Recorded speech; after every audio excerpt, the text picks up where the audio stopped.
tudo bem? Meu nome é Fábio. Eu estarei trazendo para vocês o segundo vídeo a respeito da sabedoria de Deus no livro de Provérbios. Então vamos fazer a leitura da palavra de Deus que se encontra em Provérbios, capítulo 1, verso 1 e também verso 2, parte A. Diz assim: Provérbios de Salomão, filho de Davi, rei de Israel, para compreender a sabedoria. Uma das palavras mais usadas na Bíblia para sabedoria, se não a mais usada, também nos livros sapienciais, é a palavra Hokmah. A palavra Hokmah ela descreve o sentido moral, o sentido de moralidade, o sentido de ética, digamos.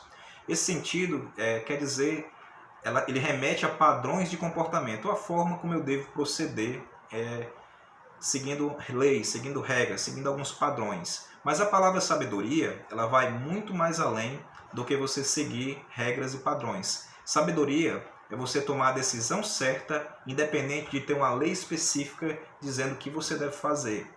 Sabedoria é você tomar a decisão certa, independente de leis, independente também de regras. Para exemplificar isso, conta-se que um certo sábio quis ensinar o conceito de sabedoria para os seus alunos.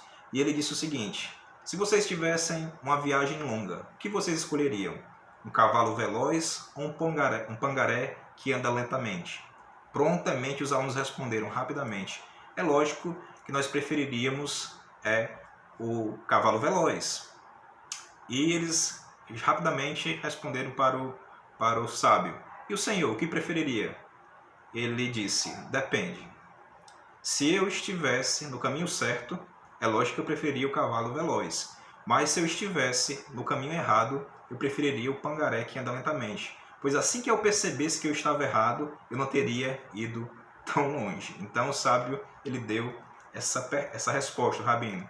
Em certo sentido, tomar decisões certas é isso que é sabedoria. Você tomar a decisão mais acertada.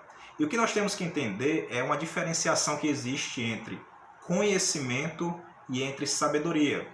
Algumas decisões da nossa vida elas vão exigir apenas conhecimento. Ou seja, qual remédio que eu devo tomar se eu estiver doente? Nós vamos ter o médico que estudou para aquilo e vai ter o conhecimento do remédio adequado que nós devemos tomar. Então, nossa decisão ela vai ser baseada em quê? Ela vai ser baseada em conhecimento. Mas existe um problema que as pessoas da nossa época elas atrelam sabedoria a conhecimento. Elas acham que ser uma pessoa sábia é apenas ser uma pessoa erudita, é apenas ser uma pessoa que tem um determinado conhecimento. E até os melhores dicionários da nossa época eles vão definir sabedoria como a qualidade de quem tem instrução, de quem tem erudição e de quem tem saber. Então nós temos que tomar cuidado. Se o dicionário estiver certo, o que nós vamos pensar a respeito das pessoas que são cultas, pessoas que são especializadas, eu diria até pessoas que são geniais, mas que são pessoas perversas, que são pessoas cruéis. Essas pessoas, será que essas pessoas elas poderiam ser chamadas de pessoas realmente sábias? Uma das mais estranhas capacidades do ser humano é coexistir dentro da mesma pessoa a genialidade e também coexistir dentro da mesma pessoa a capacidade para maldade em graus altíssimos. Quando eu me refiro a isso, eu me refiro especificamente a um episódio que aconteceu na ascensão do nazismo. Eu refiro-me a Leni Riefenstahl, que era cineasta, a Joseph Goebbels, o propagandista, e Albert Speer, que era o arquiteto. Esse trio maléfico transformou Hitler, um homem que era um pintor na época, sem nenhuma expressividade grande, em um poderoso assassino que era idolatrado, em um ditador que foi um assassino que era idolatrado por uma grande multidão, igualmente culta, igualmente erudita, cheia de conhecimento. Mas eu pergunto para você, meu querido ouvinte, essas pessoas seriam pessoas sábias? Hitler seria uma pessoa sábia? Esse trio seriam sábios? A ascensão do nazismo, ela seria uma coisa sábia? Um movimento que matou milhões, milhares de pessoas? Eu creio que não. Eu creio que existe ali uma junção, a união do que há de ruim com o que há de pior no ser humano. E os resultados eles podem ser vistos. Se você fizer uma pesquisa rápida aí na internet, se você fizer uma pesquisa rápida no YouTube, no Google, e pesquisar sobre as consequências da Segunda Guerra Mundial, você vai ver que isso não foi nada sábio.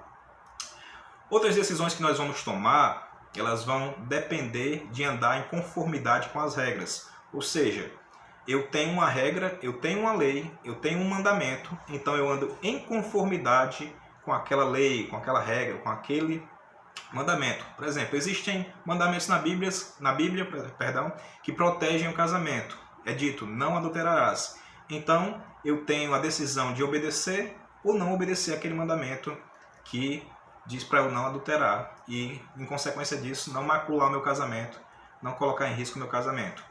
Então, mas existem outras situações que não existe uma lei, não existe um mandamento, não existe nenhuma regra dizendo como eu devo proceder. Por exemplo, não existe nenhuma lei dizendo qual emprego eu devo arrumar. Não existe nenhuma lei dizendo qual faculdade eu devo fazer. Não existe nenhuma lei dizendo um lugar onde eu devo morar. Não existe leis para certas coisas. Mas, contudo, se eu tomar uma decisão errada, isso pode prejudicar todo o curso da minha vida. Também não existem leis específicas para a desorganização, a fragilidade emocional, para a falta de controle. Então, mesmo que não existam leis, se eu não atentar para essas coisas, eu posso me prejudicar grandemente na minha vida. Um exemplo disso era uma pessoa a qual eu trabalhava, uma pessoa capacitada tecnicamente, uma pessoa capacitada com faculdade, uma pessoa que tinha conhecimento, mas essa pessoa, apesar de dar aula em faculdade, da área que ela ocupava na empresa, essa pessoa ela não tinha controle emocional. E certo dia veio um auditor fazer uma auditoria na empresa e essa pessoa não conseguiu se controlar emocionalmente e responder as perguntas que o auditor estava fazendo. E acabou xingando o auditor. Acabou xingando aquela pessoa. E o que foi que aconteceu? Aquela pessoa foi demitida. Então a falta de sabedoria, ela tem consequências, como eu já venho dizendo aqui, consequências sérias para a nossa vida. Então cabe a nós também meditar nessas coisas. E você já viu, por acaso, alguma pessoa sábia, alguma pessoa moralmente correta, alguma pessoa boa, que não tenha na vida dela algum grau de sabedoria? Com certeza não. Toda pessoa que é moralmente correta, que é uma pessoa que toma decisões acertadas, essa pessoa ela tem um grau de sabedoria na vida dela. Então que nós venhamos meditar nessas coisas. Para você ter sabedoria, não necessariamente você tem que ter conhecimento, você tem que ter erudição, você tem que ter alguma faculdade, você tem que ter algum grau acadêmico. Para você ser sábio, você também não tem que seguir uma determinada regra específica. Você tem somente que tomar as decisões corretas, independente de regras, independente de outras coisas, independente de conhecimento. É você agir sabiamente. Se, por outro lado, se Deus tivesse nos dado uma coleção de 100 volumes com várias regras, dizendo especificamente o que eu deveria fazer em cada situação, com certeza nós íamos confiar somente nos livros. Com certeza nós íamos confiar na nossa diligência, na nossa capacidade. Nós íamos confiar na força do nosso braço. Mas Deus, Ele não quer que nós confiemos nisso. Quando nós começarmos a conhecer o que é verdadeiramente sabedoria, nós vamos confiar em uma pessoa.